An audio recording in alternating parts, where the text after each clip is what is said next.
extra minutes because we always run over here and there. So let's jump right into our first panel. And Lisa, you're going to moderate. And so our first panel this morning is Frisch from the University of Alaska, Stephanie Pfirman from Arizona State University, and Judy Fahnestock from ARCUS. So come on down.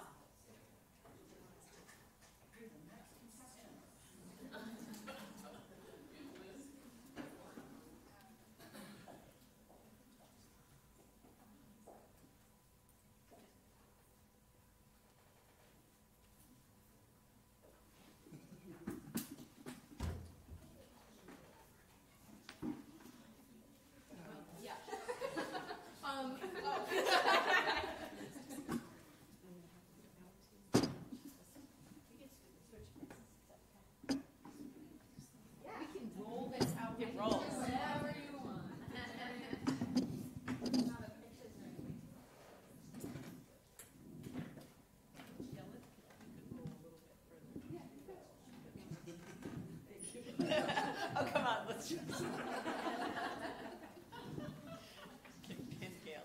You have to listen to this. We need more time. Well, thank you. Thank you for coming back again for day 2. We're going to, as Gail said, we're going to start with a panel. I'm going to allow the panelists to just basically start and introduce themselves because you probably know them already, so it's not particularly ultra formal. But I didn't, excuse me, we'll start with Lauren, and Lauren didn't have any slides. She's just going to, I don't want to say just going to speak, she's going to speak, and then I will bring up the slides for the balance. Okay, so Lauren, if you want to take it away.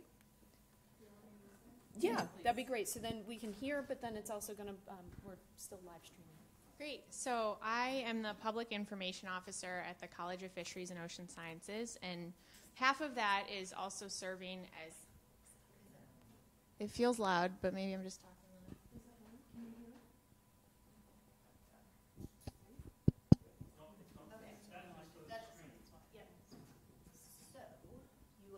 Double mic.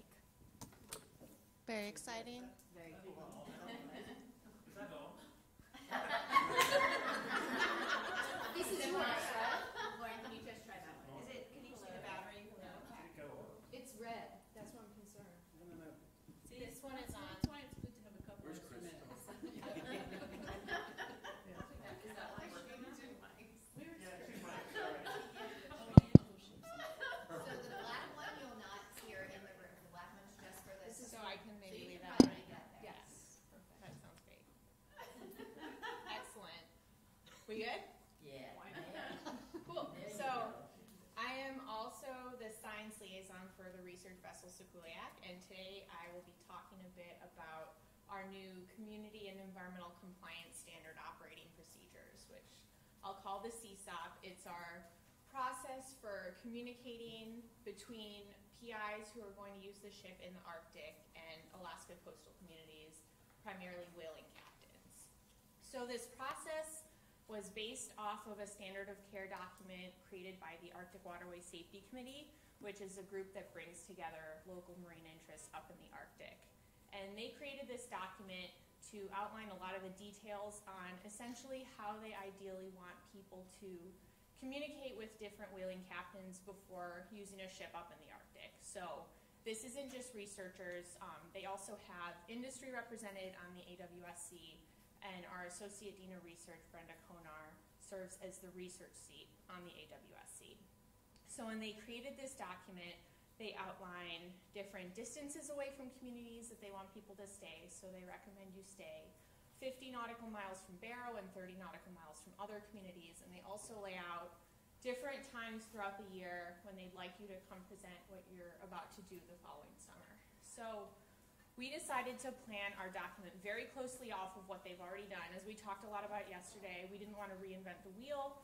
We saw that this was something that the community had already opted into, so we wanted to as closely mimic their process as possible. So I know Brad will be talking a bit about this later, but we created this document, we drafted it and edited a bunch, and then sent it back through the communities. We sent it through the AWSC as well as the Alaska Eskimo Whaling Commission. We sent it to other researchers and marine advisory agents located in different communities around the state, and got a lot of feedback on it, but the main point is we wanted this to be a living document. So we know that things are changing. As we talked about yesterday, a lot of shipping routes are changing and sea ice is changing and mammal patterns are changing. So we know that in the future, the way that the community needs to use the mammals and the resources will change, and we want to be flexible so that we can continue to serve them based on what they need now and in the future. So this is starting to be my third year as the main logistical coordinator for this process. So every year we've learned a little bit about what works and what we can do better, and have been able to modify and adapt our plans. So there are whaling committee meetings as well as Arctic Waterway Safety Committees that happen throughout the year. Usually the first meeting is in December, but this year it's actually next week. So we've had to rally a little bit quicker to get everything ready for the meeting this year, but we're in a good place to do that. And usually that fall meeting is the first place where we'll take our researchers and make sure they have a really concise cruise map and cruise outline that lays out exactly where they're going to be at different points in time. And this is really important because when we can show that map really big and have our researcher come up and explain exactly where they're going to go, most of the time that satisfies any questions or concerns that people have about where the cruise will go. Or if there is some sort of question, then we can connect our researchers with the whaling captain in that particular location, and then they can have a one-on-one about exactly what they're concerned about or what might need to be modified. And in the past, these conversations have led to things like retrieving a mooring at the end of the cruise versus at the beginning, or slightly modifying a transit so that you're slightly farther away from a town. But fortunately, we haven't had to do anything where there have been substantial revisions at the last minute since we've started this process, which is great. And another thing that I've really focused on making more of an impact in is having very standardized branding for Sikuliaq when we go to those meetings. So in the first meeting, we had one of our PIs come with this beautiful one-pager that laid out exactly what she was working on with a big cruise map. And so moving forward every year, I have people submit all their information to me, and then I go through the process of laying out this one-pager with Sikuliaq's logo right at the top. And the idea with that is that we have different researchers from different institutions and different funding sources, and we represent all of that because all of that's really important for the research and for the project. But by having Sikuliaq branded right at the top, these people know that we're coming year after year to present our information to their community. And we also have plenty of people come give a follow-up after the research is complete, which is something that hasn't always been the case in these communities. So we want to be a consistent voice in sharing what we're working on, but then also coming afterwards to follow up. So we've had a lot of success with this process. Again, this is my third year starting to work with researchers for next summer, and I feel like we've learned a lot about how to make it effective, and I think that's what I've got for now. Go right ahead. Just do me a favor and move. Oh, yes. I forgot about that. Do I turn this one off?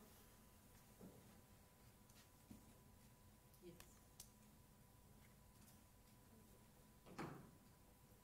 Andrea, did you have these up? Sorry. No? Sorry, I didn't hear.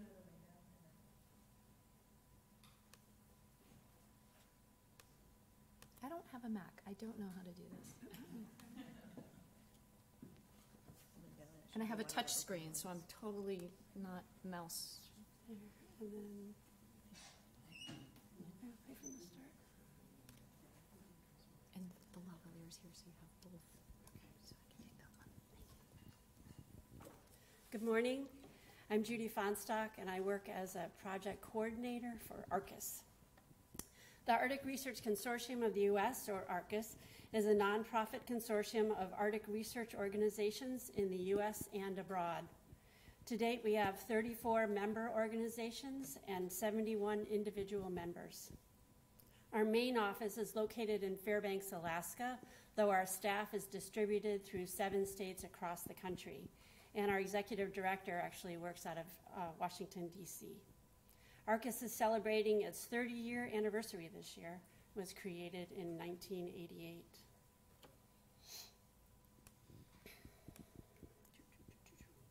ARCUS's target audiences are researchers, scientists, and stakeholders who study and work in the Arctic and with Arctic communities.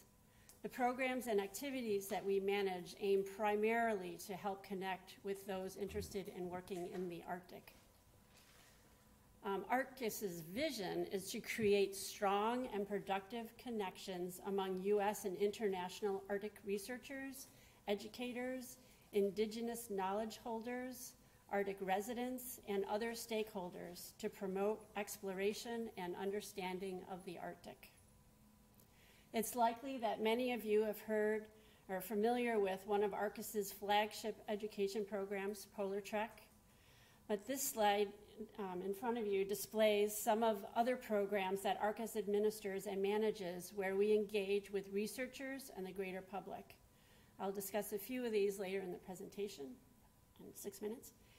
Right now, I'm going to talk about 3 examples of ARCUS programs that have outreach to local communities and classrooms. In 2016, ARCUS introduced the Arctic in the Classroom program, or TAC. There'll be a quiz at the end for new acronyms.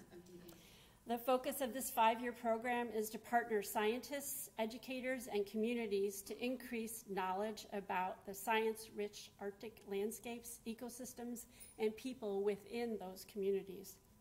Currently, there are 5 projects that we are supporting where researchers are partnered with teachers and community members to work on citizen science projects and community-based monitoring projects. These projects are all at different stages of development, and we are in year 3 of this program. To date, this program has led students in the Arctic classrooms engaging in new activities, promoting communication of complex concepts, facilitating effective learning, and using real-world Arctic science and environmental stewardship. Current projects include observing and monitoring landscape change in the tundra, monitoring of mures, which is a seabird used for subsistence, land steward program, a winterberry study, and a sea ice monitoring project, which was translated then into an 8th grade science curriculum. The projects take place in Alaskan Arctic villages of Icebreaker, Utqiagvik, Venati, and Savunga. Products currently that have resulted from this program include a marine debris collection in Savunga in September 2016. Students in the classroom went out and collected, and you can see in the bottom left of the slide, a lot of trash and debris around their village and community. They brought it back to the classrooms, they categorized it, and entered it into a marine debris tracker app, which is in the upper left corner. You can see the yellow 35, which is the Alaska entry there, which was the very first entry for Alaska, actually. So the results were presented at the Alaska Marine Science Symposium in January 2017, and the presentation was co-produced by the researcher and the teacher. Also, student data collected in the town of Venati contributed to GLOBE dataset, which included a presentation by the teacher at an international GLOBE conference. Sea Ice for Walrus Outlook, or SeaWoo, is a resource created for native Alaskan subsistence hunters, coastal communities, and others interested in sea ice and walrus. It's a legacy product of IPY. SeaWoo provides weekly reports in spring to early summer with information on weather and sea ice conditions relevant to walrus populations in the areas of the northern Bering Sea and the southern Chukchi Sea. SeaWoo partners include the Eskimo Walrus Commission, Alaska Native Sea Ice experts, and scientists at the National Weather Service and University of Alaska Fairbanks. Weekly calls go out to Native Alaskan communities who contribute information for sea ice, pack ice, and weather observations in and around their villages. These observations are combined with weather and satellite ice images from the National Weather Service to create a weekly report. This tool is helpful for local communities and subsistence hunters. We're using it to interact with communities and to share their local expertise to bring them ice and weather conditions as well as safety information. And finally, Polar Trek. It's an NSF-funded program, provides a teacher research experience, placing K through 12 teachers in the field with polar researchers. Since 2007, we've placed over 160 classroom teachers with researchers doing field work at the poles and allowing the teachers to bring back the experience to their classrooms as well as their communities. Polar Trek provides beginning to end support for the teachers, from initial introductions to the researchers that they go out in the field with, to supporting deployment, live events that go from the field back to their classrooms, and then guidance for the development of education and outreach requirements upon their return from the expedition. Polar Trek offers researchers a unique outreach opportunity that links directly to classrooms and communities at a level that would be difficult for researchers to reach on their own. New development starting in the 2018-2019 field season, but last year's applicants, is that we're now accepting applications from informal educators that focus on middle and high school students and or their teachers, as well as formal classroom teachers. So, and just FYI, we are currently still accepting applications from researchers interested in hosting educators on polar-focused work in 2019-2020, our next field season. Finally, to wrap up, I wanted to summarize a number of the other ARCUS-run programs that can offer opportunities for outreach and broader impacts. We have Witness the Arctic, which is a biannual online publication which provides information on current Arctic research, findings, national policy, and international activities. Witness has over 8,600 subscribers and serves an audience of Arctic scientists, educators, agency personnel, and policymakers.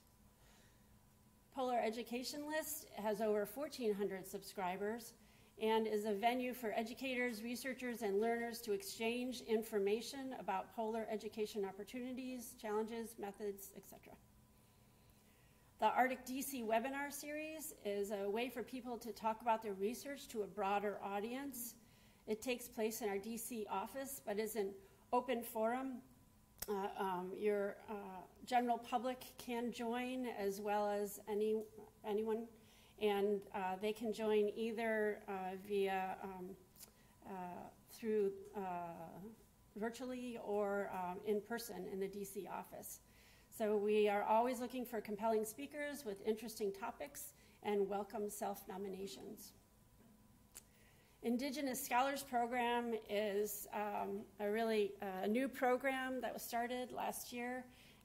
They invite an Indigenous scholar to come down to DC and set up meetings with individuals who are interested or policymakers where this Indigenous scholar can actually discuss their ideas and their impacts and their thoughts on the Arctic and studying in the Arctic. And by the way, we define a scholar, ARCUS defines a scholar in this situation as a person who is an expert within their own knowledge system. There's no formal education required.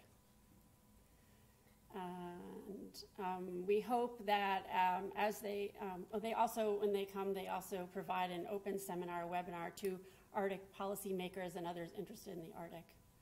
And finally, I've already talked about the Arctic in the Classroom program and Polar Trek, but if you have any further questions or want more information, please feel free to stop and ask me or my colleague Janet Warburton about the programs, and hopefully we can answer any questions. Overall, I just wanted to say that if people are interested in working in the Arctic and Arctic communities, ARCUS has, as you can see, many ways to help you find someone in the Arctic to work with or to talk with. So please contact us. Thank you.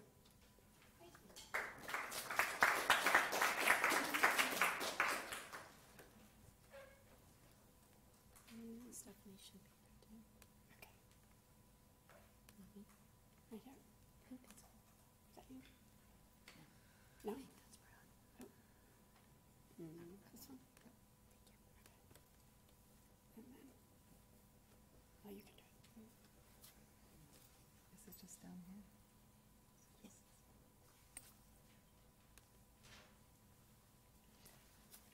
So I'm really happy to be here today to talk to this audience of both scientists and educators about possibilities for leveraging existing networks. I'm doing this together with Margie Turin. We've worked together for, I don't know, decades.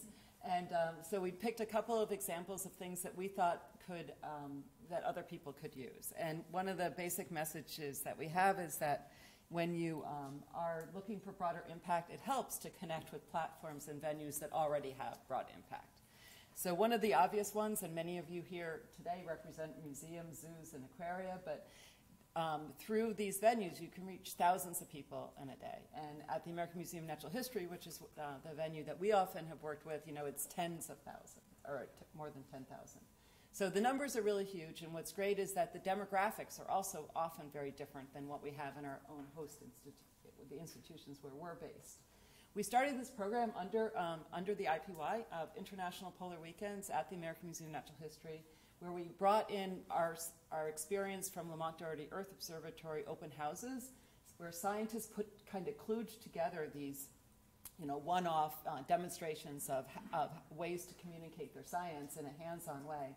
We brought it to the American Museum of Natural History, and we had these big international polar weekends that ran over 2 days, and they were so successful that the American Museum of Natural History has continued these programs thereafter. And every year they find some event. They've been doing it through Sun Earth Days, and now they're migrating it to potentially Earth Week. But this is just a terrific way to get the scientists literally, you know, in front and talking to the public. We have pictures of people in the field, so they get to see the excitement, the adventure that people had referred to earlier. And we often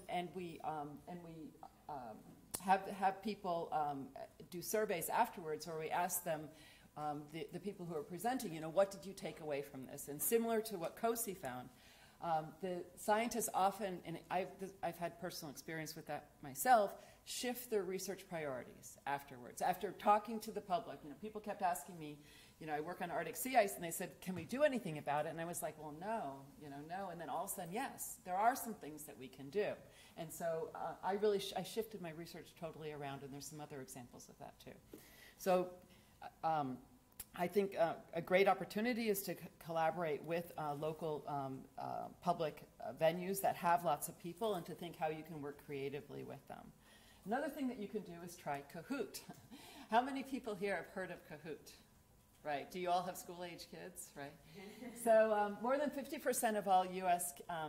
Kids in school use it monthly, okay? So what is a Kahoot, for those who don't know? It's a quiz, and it's free for educators to develop these. This is one that Margie had developed here on how does climate change affect the Arctic and the Antarctic.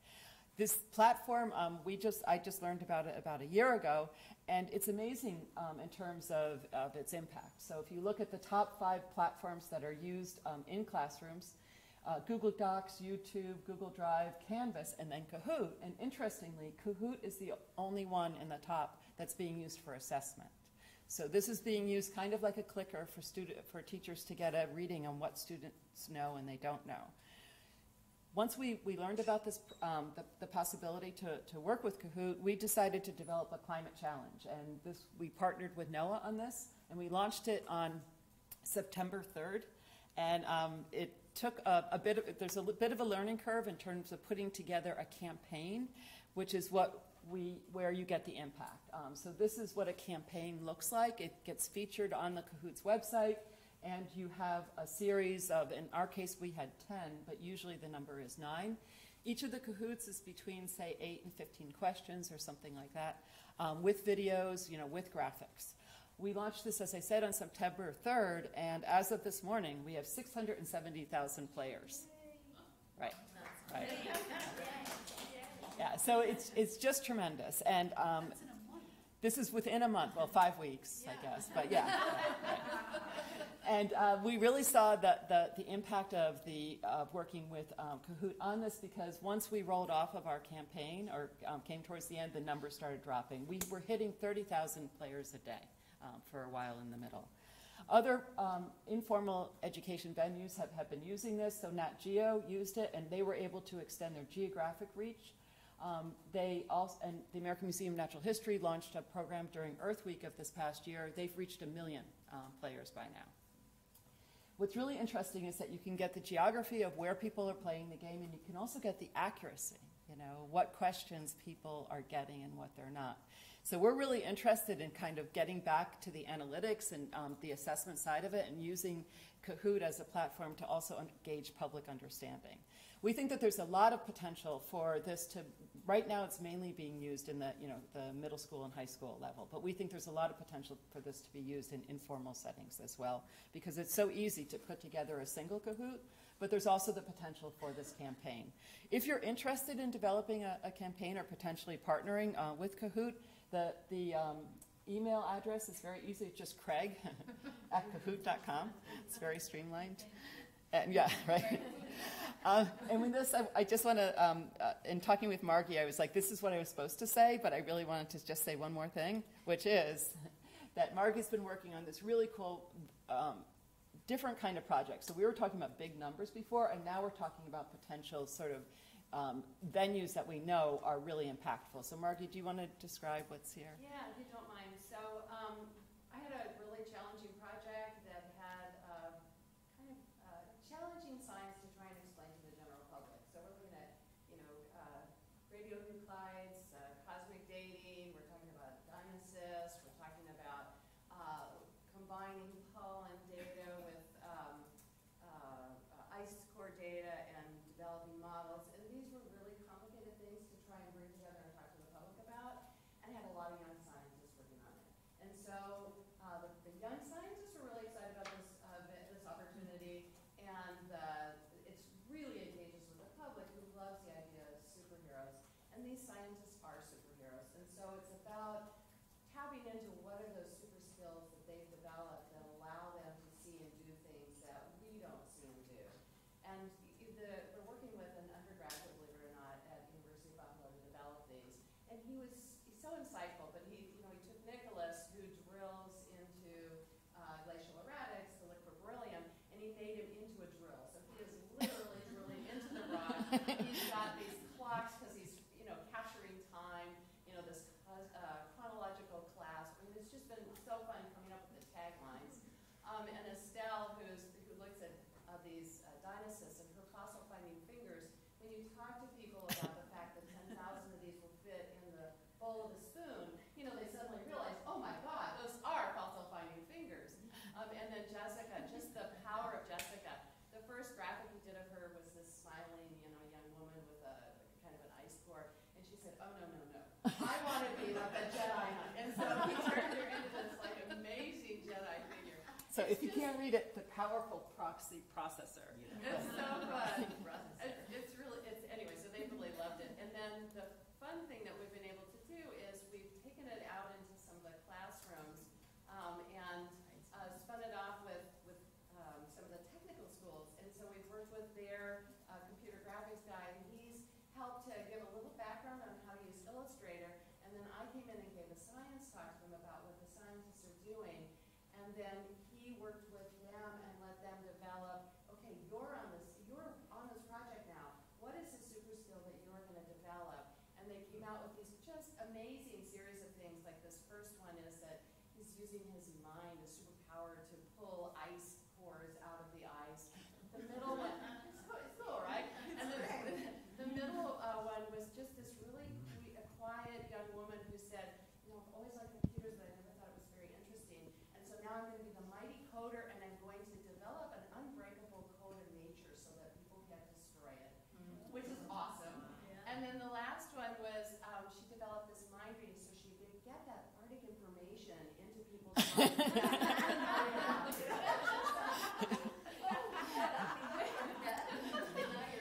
Anyway, Great. It's just really kind of a fun thing. Great, so thank you.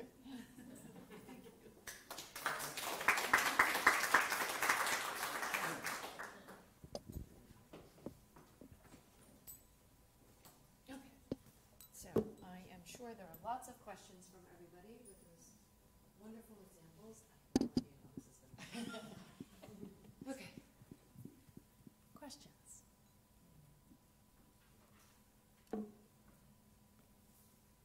everybody's got to wake up. I have a question. Judy, you mentioned the polar educators list or education list. And yesterday we were talking about, someone mentioned, I can't remember who, the need to be able to find people and make connections. Can people join that list? Is it possible for people to subscribe? Talking to that. Yes. Oh, yes, definitely. Anyone can join, subscribe, yes. So that might really be a great platform for the whole community to use. Did you hear that, everybody? Yeah. So sign up. Yeah, I just want to give a shout out to ARCUS's listserv. I actually learned about it at the NSF, like in the waiting room, something like 25 years ago when I was waiting to meet with a program officer.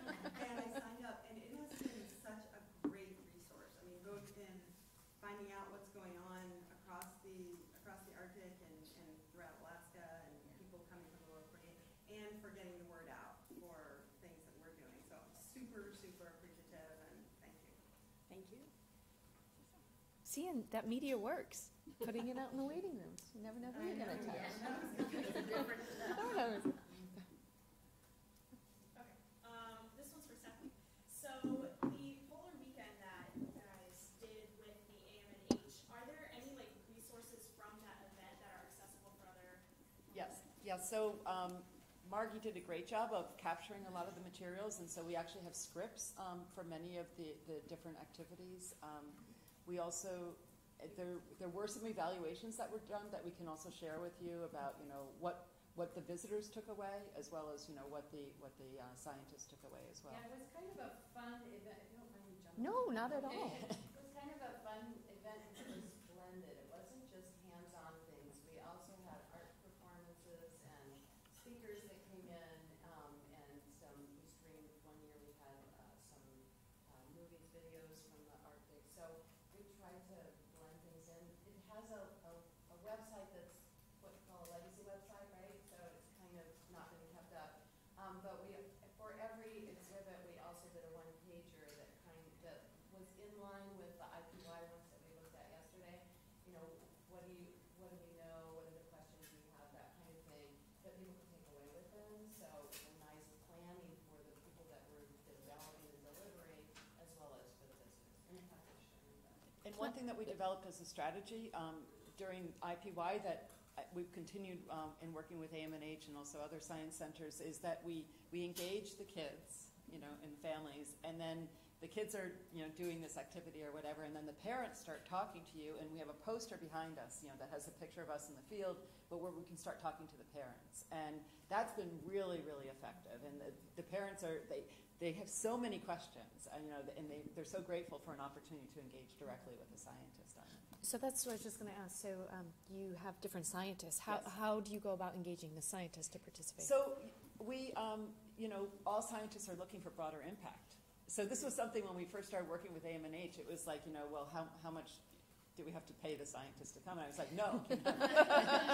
They pay us. They need Yeah, broader impact. yeah, absolutely. And it's such a great thing to have this venue where you can collect all of this expertise. As you might have seen, one was when we did the Polar Weekends, we were collecting polar expertise from around the area, so NYU and some other places.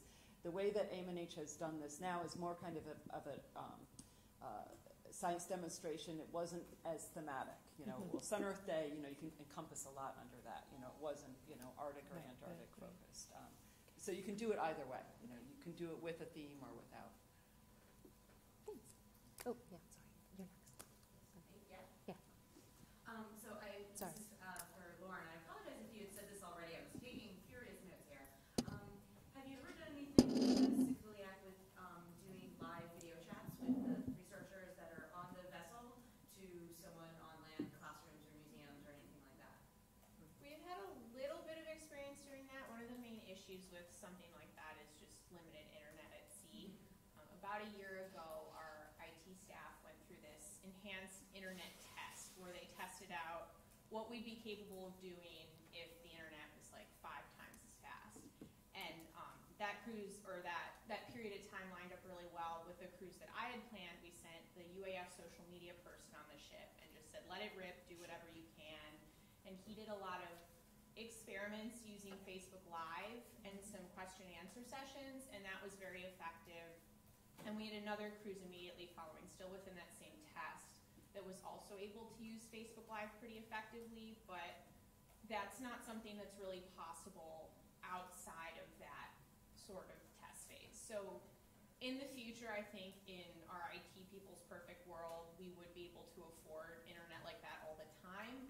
I think they're thinking about ways to make that possible, but right now it's not really. But we do have this really great ship-to-shore server where you can upload photos or videos, so people on the ship can send me footage and then I can help them share. So not quite live, but we are able to get out a lot of information while people are on the ship. Could I add to that?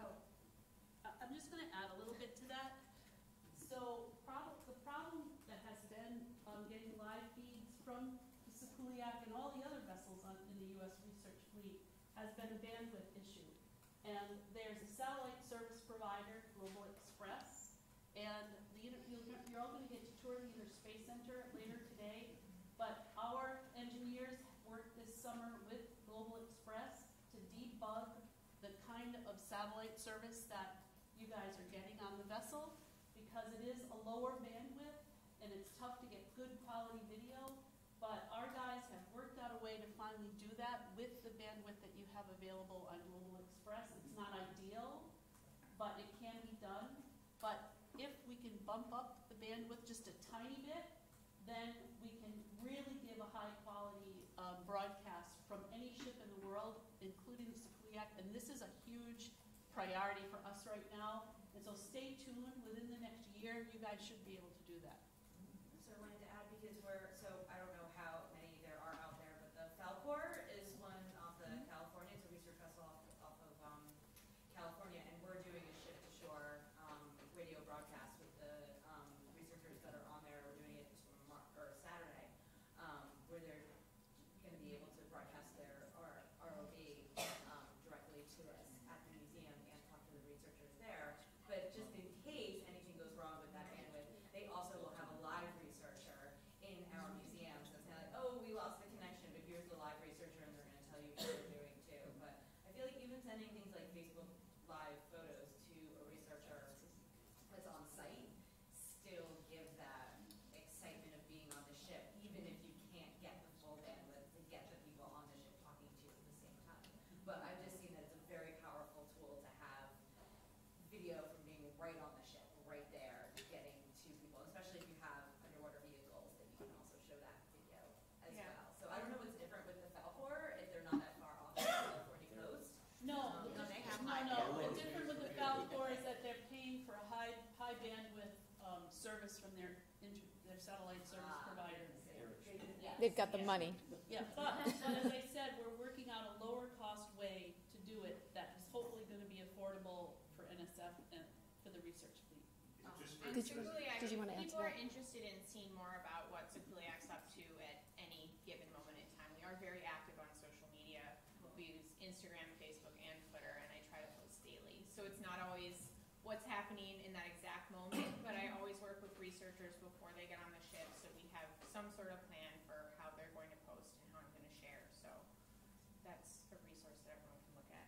Jump in. I'd like to add to that the way that Lauren's doing it is also really brilliant for Alaska communities in general, because the communities don't have the bandwidth to live stream things.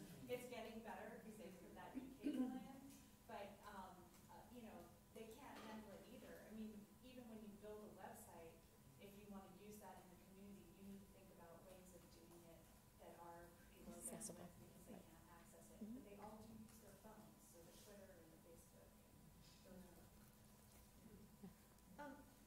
I love talking about like the projects and things, but I thought maybe it'd be useful to take a step back and have you, anybody or all of you, address some of the challenges of, there's so many networks out there. There's so much, we set them up when we start projects, and at the end of the projects, like there's desire to keep them going. Can you sort of talk a little bit about what makes for a successful network, and how to manage them when they're not necessarily being supported anymore through funding or through your something. There was somebody who did this analysis of bilateral intergovernmental agreements at one point, and they said that they found one predictor that was, predicted 80% or whatever of the success, and it was that both sides wanted it to happen. And I was like, so when you see, for example, with the International Polar Weekends, right, it's a combination. We scientists get a venue, right, and the museums get this great engaging content. We have visitors who come back year after year and say, oh, I've been looking for this, I remember it from last year, and stuff. So I feel like I think that's a really critical element, if you set something up and then it really, is complementary from both sides. I think that's the best predictor, and that's also the most satisfying as well. I'd have to say ditto on that. See, I work with Polar Track, and it obviously is really helpful for researchers to have another team member, to have the outreach and the broader impacts built into the program.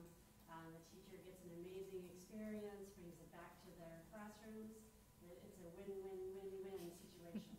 So I think NSF realizes that, though we're still always looking for funding to put those out. I think the strongest part of our network that we've built in terms of working out our CSOP process is just our consistency. I know this is something that a lot of people have been interested in for a long time, and we're very fortunate to have a lot of backing from NSF to go through these processes. But I know for me, the most challenging thing early on when we were starting out this process was convincing very established Arctic researchers that they were now supposed to go through my process because they were using our ship. And I think over time that's gotten a lot easier because people have started to recognize that we are out to help them and we can help them make things easier in certain ways. But part of that's just through being consistent and supporting them in the different ways that they need and being flexible when they have different kinds of priorities that we can accommodate within their process. Question for Stephanie and Ruth. Have you guys ever thought, or have you ever done any spin-off satellite programs where you do the same thing but on a smaller scale? Yep. Anything back you want to say? Well, we sort of did. So for the Arctic Council, we did a mini kind of workshop as part of that. We have definitely taken it on the road to Baltimore during the signing of the Antarctic Treaty, which was part of the whole IPY. They asked us to take the AMNH experience and kind of downsize it a bit and move it to that location so that it could be kind of a hub during that event. So yeah, we're always up for being on the road. Especially Alaska. And we have lots of good partners up there too. I saw another hand up in the back. Sorry, can't remember who this was. No? I have a question. Any? Sure, Gail. Again for Judy. Who is funding the Arctic in the Classroom project? That's our quick question. Actually, that came from Department of Justice court settlements. Interesting. Interesting. So there was a call out to certain organizations, and we weren't the only pod. There were a number. University of Alaska Fairbanks also had a pod, and some other Alaskan organizations. I have another question for you, Judy. So I was really excited about the Polar Track program that you guys do, but the lessons plan that you mentioned, how there are like 200 of them, are those accessible to anybody, or is that like you have to be in the program to get access to those? No, they are accessible to anyone. So please hop on the website and have at it. Yeah, they're accessible to anyone. Under resources on the webpage. Any other questions?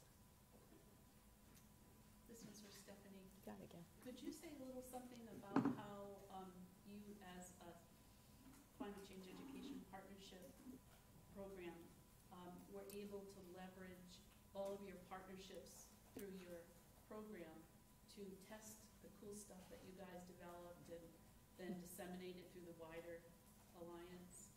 Right. So I've been, for the past 8 years, I've been the PI of the Polar Learning Responding Climate Change Education Partnership, funded by NSF as one of the 6 partnerships, where Gail is the lead for the Alliance office that's linking us all together. And obviously the requirements of NSF and also what we would want to do as well had an evaluation component and then also a research component. And so each of the projects that we had developed went through both of those areas. What we found particularly exciting about our work was that we thought it was portable.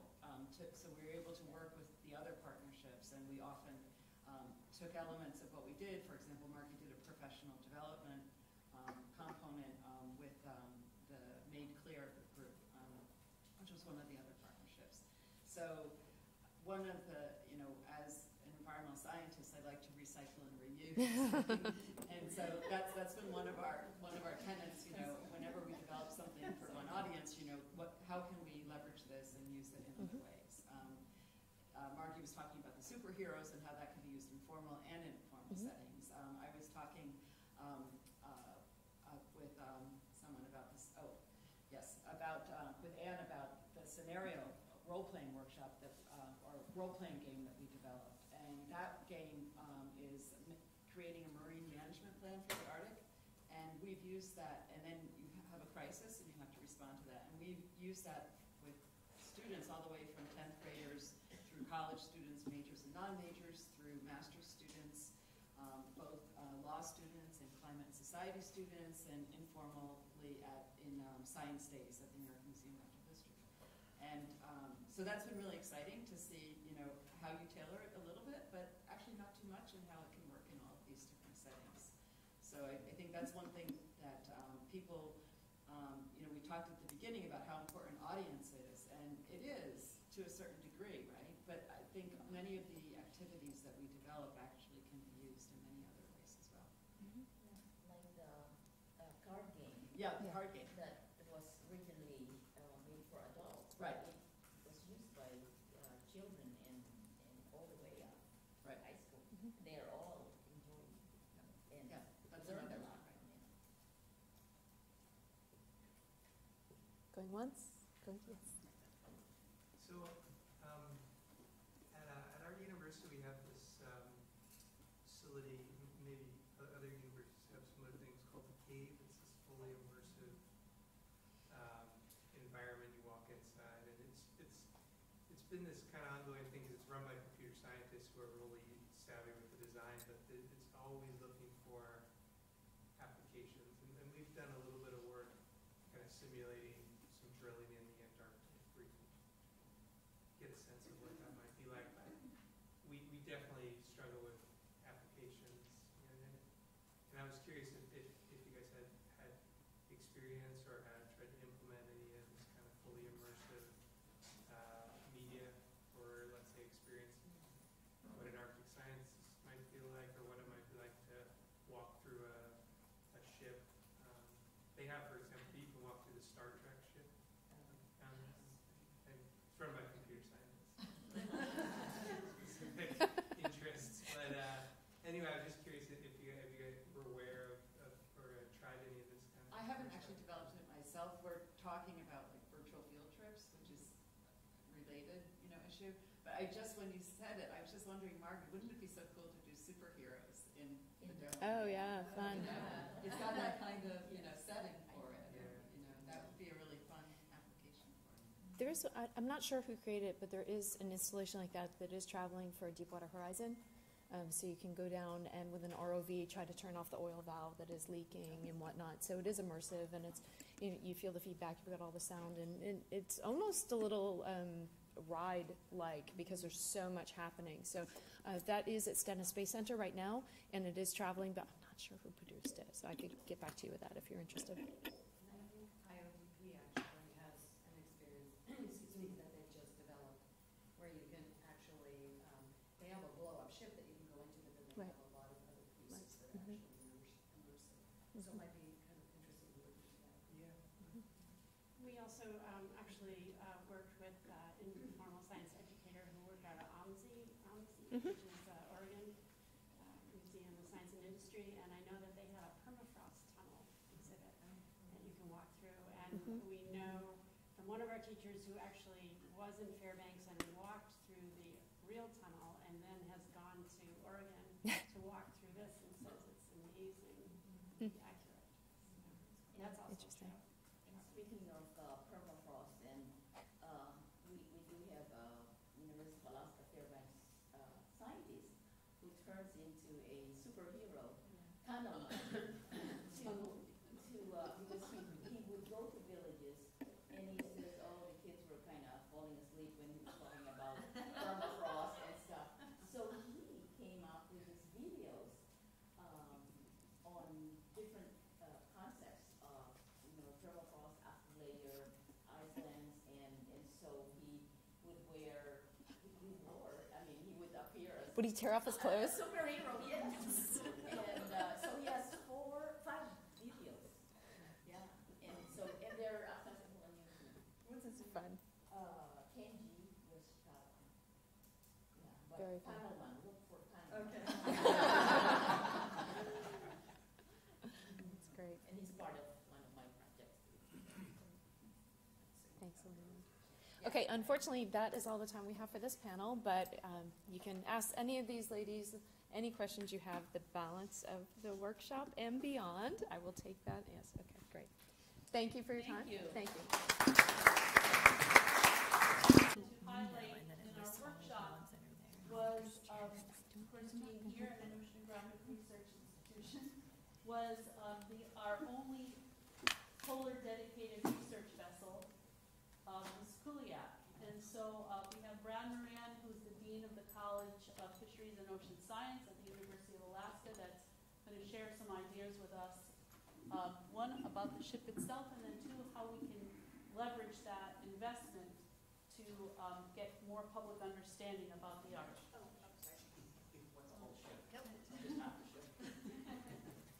Having PowerPoint issues.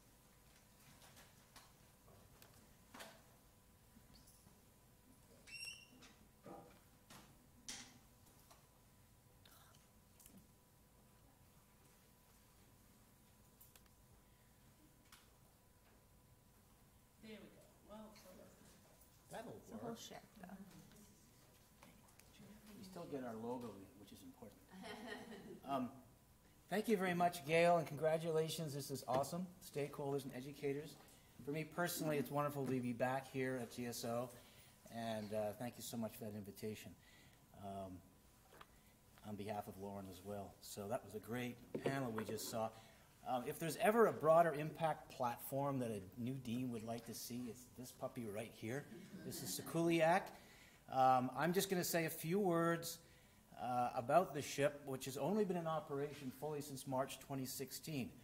And in fact, this flag, which we get to fly off the front, just to give you a sense of how our university's embraced this as a broader impact platform. This slide was shown about a month ago by our chancellor at Convocation, and he superimposed this flag. We don't actually have that flag on the ship. So, just in case you were wondering, but I said, Dan, that's pretty cool. I'm going to use that slide. So he was gracious enough to send it over for me to use. So we're obviously very proud of this vessel, and I'm delighted to say a few words. I'm just going to give you a quick one slide on what the ship is, sort of the stats on the ship, if you like. Touch on what Lauren mentioned, and then show a couple of our cool projects that are going on right now. So Sikuliaq, which by the way means young ice in Inupiat, there's a wonderful story. I don't know how many people know, but I'm going to take a couple of seconds to tell you. So when I first got there, who knows Bob Elsner? Of course, UAF folks know Bob Elsner. He's, I think, 98 years old now, and he works on marine mammals, or he did.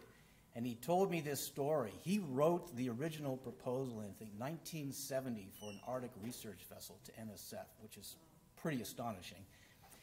And he says that once they got the vessel, he was out on the ice with some of his indigenous collaborators and explaining this vessel. And they talked amongst themselves, and they said, Sikuliaq.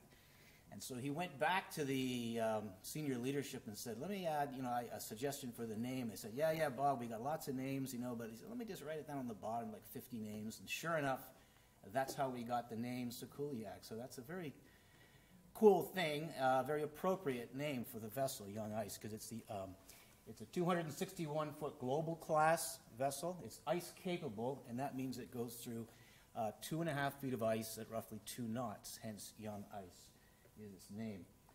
20 crew and 26 scientists, home ported in Seward. It's actually in Seward now for about the next 6 weeks or so for some work. It just came from Nome. And again, on the broader impact side, we had a STEM seas cruise from Nome to Seward. I understand it was 20 to 25-foot seas, so there must have been quite an experience. It was actually out of Lamont. I see Stephanie here, her former institution. NSF owns it. UAF operates that through a cooperative agreement with our College of Fisheries and Ocean Science. It puts us in the class of other global class operators, which is UW, Hui, Scripps, and Lamont, as long as they keep the Langseth going. So we're very proud of that, and it places us, I argue, in the big league of UNO ship operators. For me personally to go there and suddenly find out that we're going to operate this vessel was quite a treat. And it supports Alaskan national, international research needs. I just thought I'd show the cruise tracks to orient everyone to be sure, if you don't know already, where we operate. It is a global class. It can work anywhere in the global ocean. But this is the FY, fiscal year 2018 cruise tracks. And you can see we're pretty much in this part of the Pacific Ocean, and particularly along, I don't know if I have a pointer, but along the north slope, which I'll touch on briefly. But we go down into Mexico. We had a cruise from Hawaii, one of the chief scientists cruise from Hawaii to the west coast. In fact, Rob Bacalme here was one of the chief scientists, and Lauren sailed on that vessel. So that is our operating area, and I wanted to draw attention particularly to that North Slope region in the context of the broader impacts for Arctic researchers. I don't see our dean here, or your dean here, sorry. I did want to mention 2 things. Kudos to the RCRV2 coming to GSO. All the people that made that happen. I'm sure it was a big team effort. And also to vote yes on number 2, right? 45 million coming to this campus, which I used to be at. Anyhow, the greening of Sikuliaq, I just wanted to draw your attention to the propulsion and structural designs, and that is that big ships make a lot of noise, and that's impactful to indigenous communities. As Lauren had mentioned, this is a very important matter to attend to, and NSF has been very attentive, as we have, in that regard. But we do have, on a relative basis for this ship, low levels of underwater radiated noise compared to other ice-capable vessels. And I thought I'd just show one data point, not to get into the weeds on this, but basically this is sound versus frequency. And all the squiggly lines are many vessels going through Rotterdam. Okay, so this is something that our ship put together to give some sense of how much noise the vessel makes. And at low frequencies, you can see we are relatively quiet compared to many other vessels at 12 knots. And of course, when we're steaming at lower speeds, that sound is even less. And so if we're really going in fairly slow speeds, it's a relatively quiet vessel. It still makes a lot of noise, of course, and that noise is the key sticking point, if you like, with working with Alaska communities, the whaling commissions, etc. Why is that?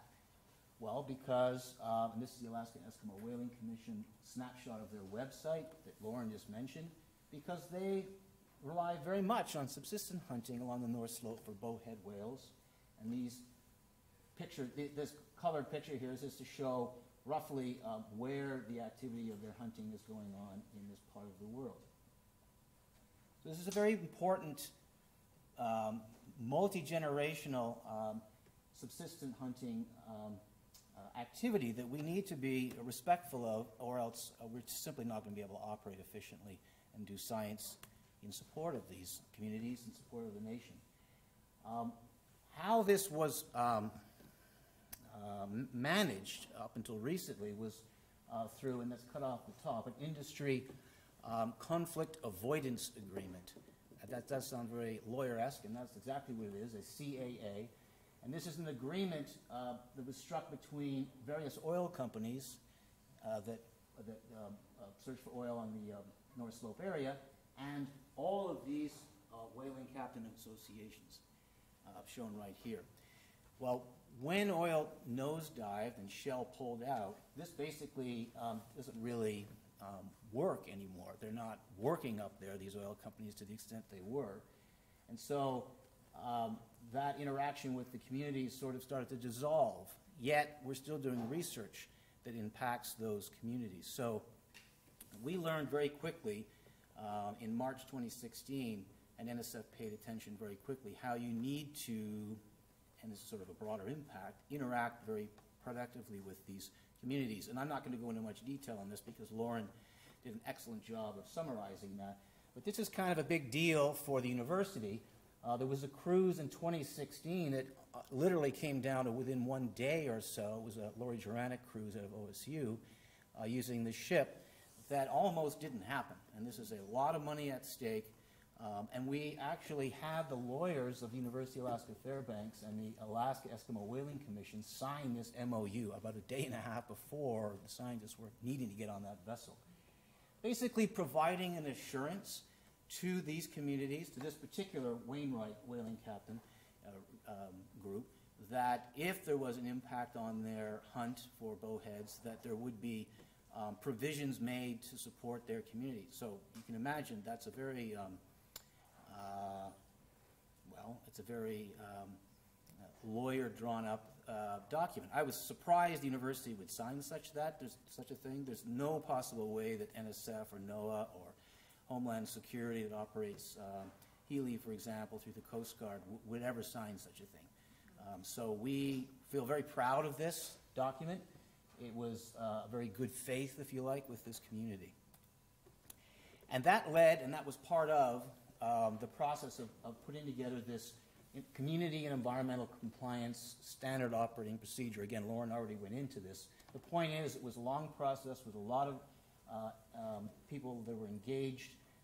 You can find out about this on this website right here. We also have this we actually published this document in Marine Policy with the lead author, Brenda Konar, who Lauren mentioned, Lauren and myself.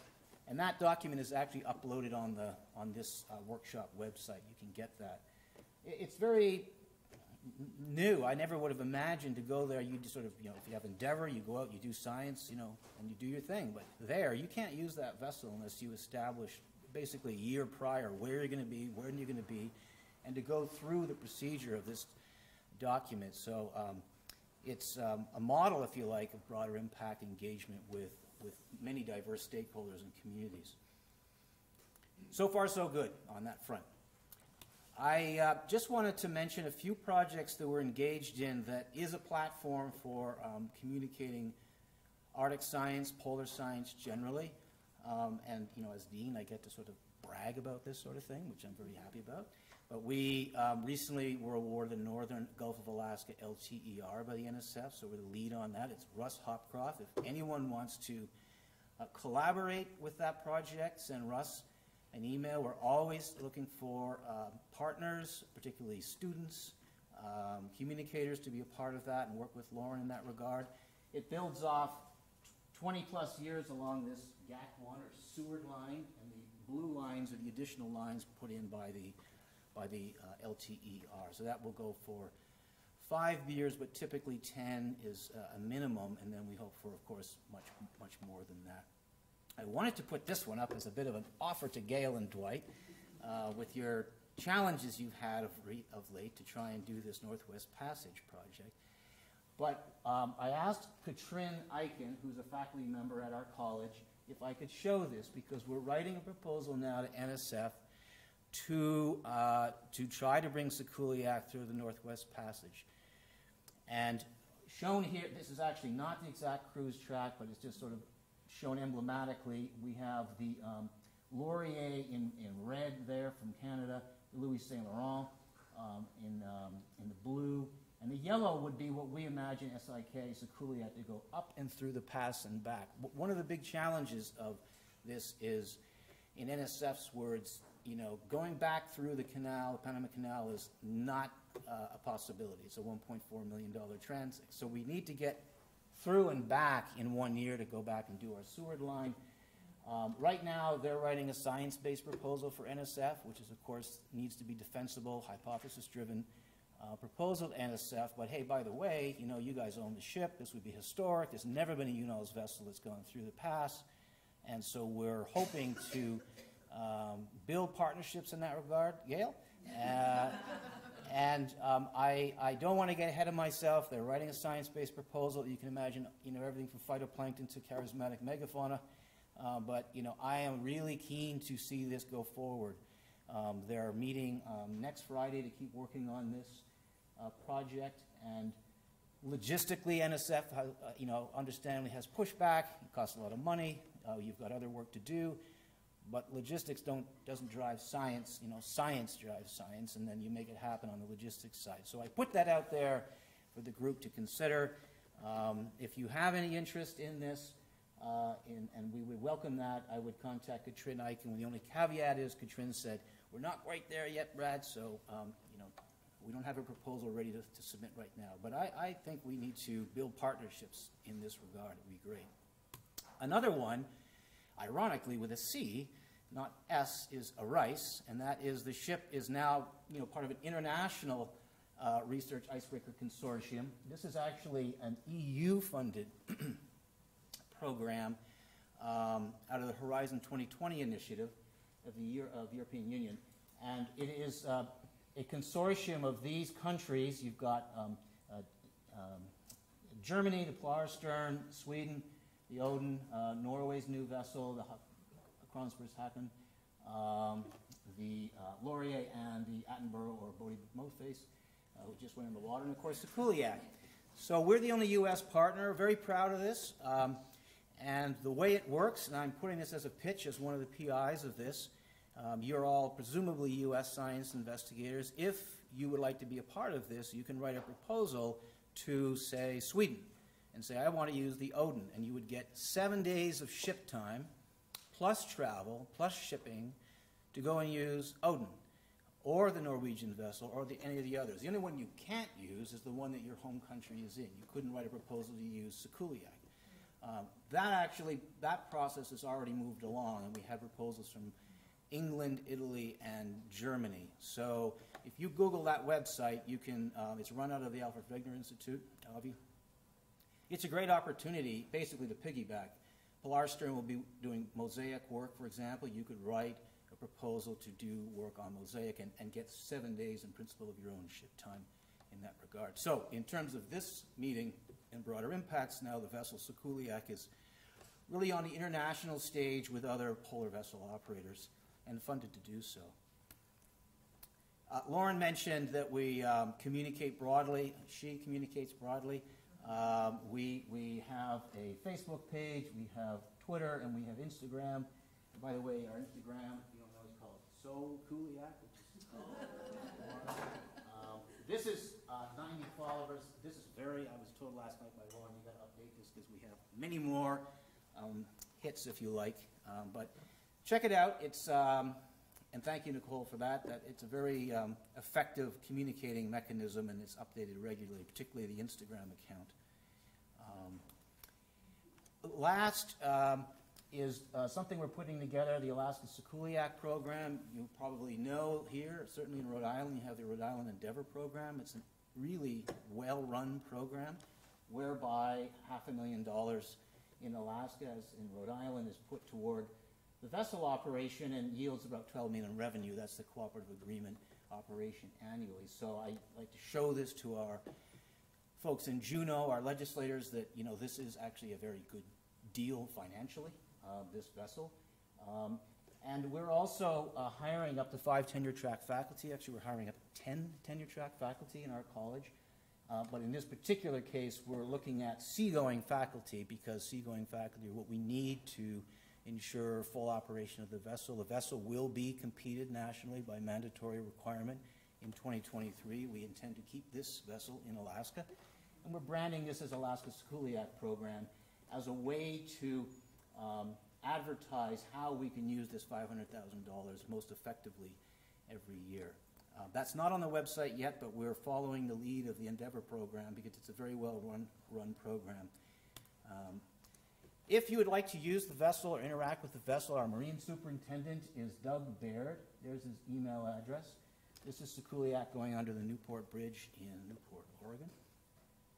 And I just remembered I was going to show my video at the beginning, but I'd like to show it now, if that's okay.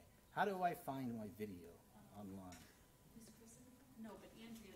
It's on the web. It should be queued up. Queued up?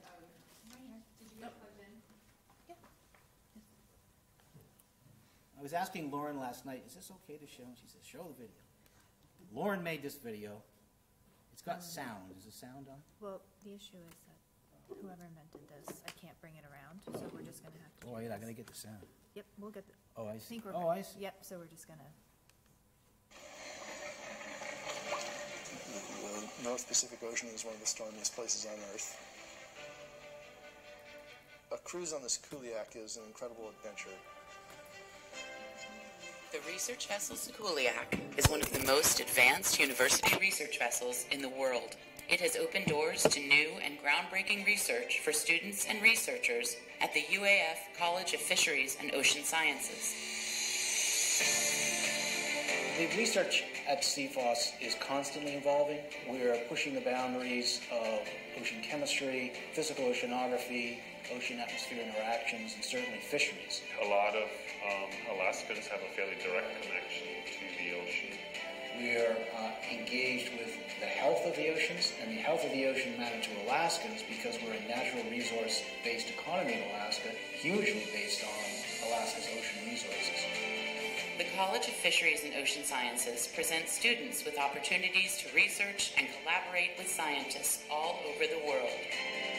There's just so much that we do, and I think the research that's done here impacts so many different lives and so many different communities. The breadth of science that's done in the college just can't be done by smaller groups. Oh, it's fantastic to work with students, either from the perspective of when you're teaching and you see things starting to click, or when they're doing the research and you can provide material benefit to the research that they're doing.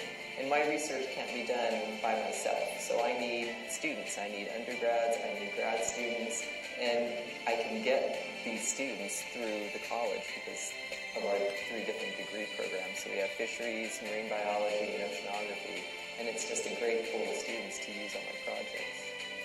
The research done at the College of Fisheries and Ocean Sciences plays a critical role for the future of the state of Alaska. Overall, sort of larger long-term goal of my research is really to make sure that we have the tools and the ability to manage these fish populations so future generations do have the same opportunities that people have today. The value of research in Alaska is the ability for us, Alaskans, to better manage our natural resources. Without having any monitoring or observations or prediction of that, we're really not in the driver's seat. We're allowing others to make decisions on our natural resources. We have to protect and understand our environment, otherwise it won't be there for future generations.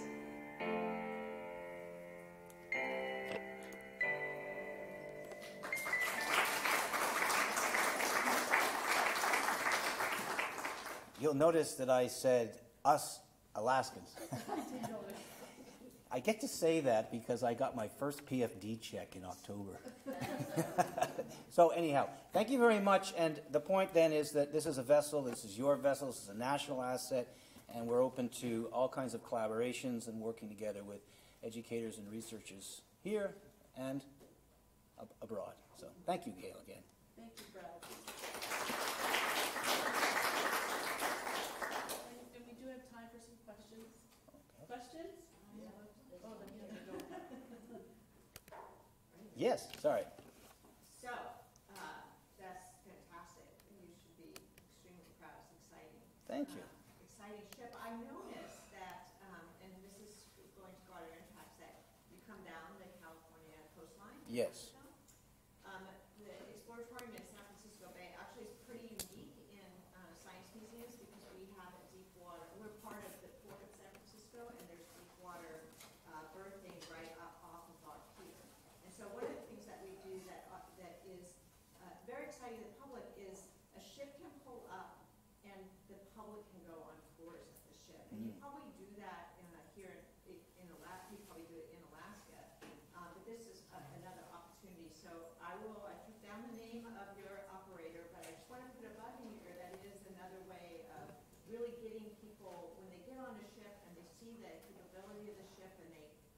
where you go, it just gives them a real tangible experience without going to sea of what life is like on it, and they're extremely curious, and we've sort of figured out a way to get lots of people on a ship in one day.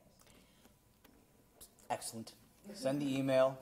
We had a VIP tour, etc., in Seattle in 2016. It was a wonderful day, beautiful sunny day, and I agree. I mean, we want to give access to this national asset. It is a tyranny of distance in Alaska. We are 750,000 people, less than Rhode Island in population, in a state that's, you know, enormous. So it happens to be in Seward right now, but it's still a 2-hour drive from Anchorage. It's not easy to get our legislatures on there. It's not easy to get high school students on there typically, but we do make every effort. There's one thing I wanted to mention, and correct me if I'm wrong, Lauren, we always endeavor to have we have an observer on there, and it's almost always an Alaska Native observer, if not for the Arctic cruises. And so that's another way we try to engage. But absolutely, you know, if we're in San Francisco, give us a ring, and, you know, for sure. It's a beautiful pier. Yes. We've had Falcor, the Nautilus, all kinds of NOAA and UNOS vessels too. So. Yeah. Okay. Well, I will let Doug know. So yeah. Right downtown San Francisco. So yeah, get off the ship and go. Maybe time that with the AGU meeting next year. Yes. That would be awesome. There's lots of hands. I don't know who's next. Sorry. Okay. I'll go over here. Really basic maintenance question. You mentioned something about the ballast water management that you do in Sturgeon. What do you do about hull fouling? And I was also curious because you noted that there was 0 days in ice for the vessel. Yeah, actually, that's true. Although this summer we got into the ice for the first time since March, or since 2016, anyways, for what we call a shave and a haircut. So we actually got the bottom of the vessel cleaned a bit. But what I do is I make sure that we have a great marine superintendent to take care of that, because I can't honestly answer that question really well about how we do ballast water treatment. But it's standard maintenance that you imagine for any of the big UNOS vessels to make sure it's ship shape. But we did get into the ice this year. Because we were up far enough north. Yes? So I was wondering, you mentioned that you did a lot of work with indigenous groups about affecting their whaling. Mm-hmm. So have you had any effect on the whaling since 2016? And then a two-part question with that is, have you also worked with non-Alaskan natives, so through Canada or any of the other EU countries on any of their ships? Do they also work with indigenous tribes on affecting their whaling? So the second part of that question is a great one, and I've asked that question. Norway, Canada, Sweden, you know, do you have this, I would say, challenge? And I don't really know the answer to that question very well, but it seems that this should be a common problem.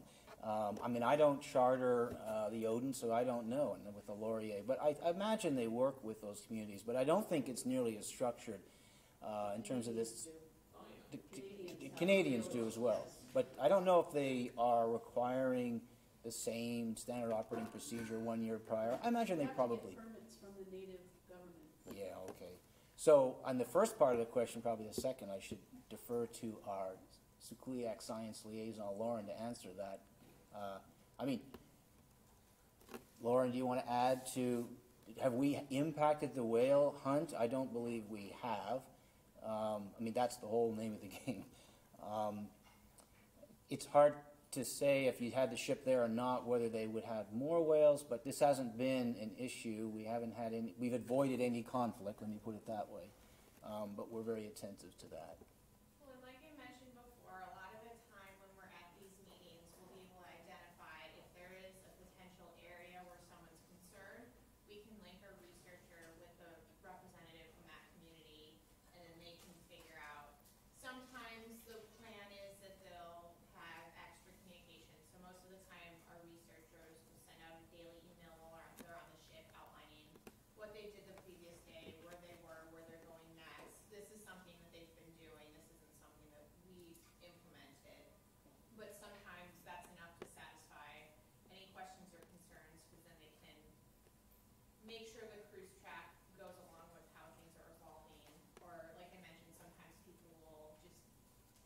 adjust when they're planning to do certain things at certain fuel stations, but I don't think we've had any impact. I mean, I think that would be hard to tell, but not from what we've heard. I think that we would get a lot of feedback if Yeah. it was perceived that way. Yeah, we've been very responsive, even when we're at sea, to any change. You know, we don't want you to come closer than 20 nautical miles, for example. We'll abide by that. There was a question over here. This one? One last question. One last, okay. Oh, I just had a quick question about, you said that you might, like, the contract is up in 2020, Mhm. did you say? Yes, so we just were renewed for 5 years, our operating cooperative agreement. But it will be competed nationally, so God forbid who could operate this vessel. But we have senators, and we operate well, and our crew supports are very good, but it's just a requirement of that piece of a major infrastructure that you need to nationally compete for that, yeah. All right, Kim, thank you. Thank you, Brad.